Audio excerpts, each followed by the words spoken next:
A person's health is mostly influenced by what happens outside the doors of our hospitals and clinics. But traditionally, we haven't asked patients about important parts of their lives, things like housing, transportation, and food.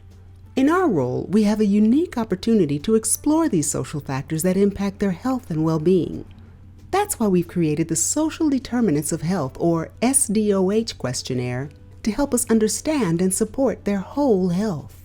Research shows that asking these questions can help us provide better care, build stronger relationships, and connect patients with resources they need.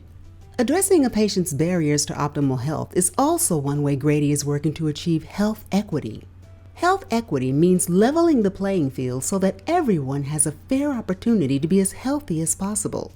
This requires removing obstacles and providing additional resources. Here are research-based best practices for having these conversations in a way that honors and respects our patients. It starts with normalizing. It helps to explain that we're here to support you, and we're asking all of our patients how we can better support your whole health. From there, we ask for permission. If we want to build trusting relationships, it helps to start these conversations by asking if our patient is open to discussing their responses. Not everyone will want to share, and that's totally fine. What do we do when patients disclose areas where they might need support? It starts with acknowledging what they've said with compassion. It might sound like, "Thank you for letting us know." That sounds hard. The language we use in the conversation is important. Some words like help or issues are loaded with stigma. Instead of help, you might consider saying support. Instead of issues, you might say topics. So rather than saying, "How can we help you with your issues?" it sounds like, "How can we support you in these areas?"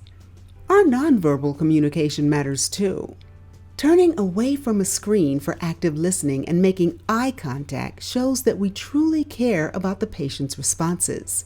This builds trust and creates a comfortable space for patients to confidently share their responses and know we will keep their information private.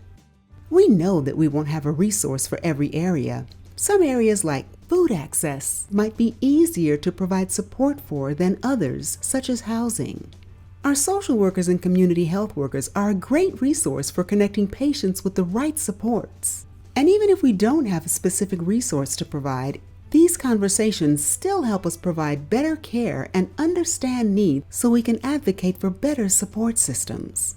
Let's listen to a conversation in practice. Thanks for filling out the social health questionnaire. We're asking all our patients how we can best support your whole health. Are you open to discussing your responses? Yeah, sure. It sounds like you're often worried about running out of food.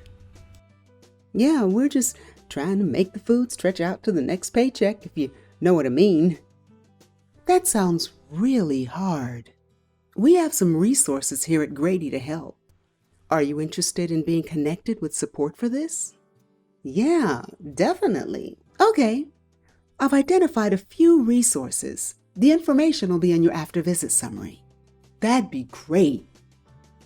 Across all clinics, we're asking patients to complete the SDOH questionnaire once a year. Thank you for your partnership.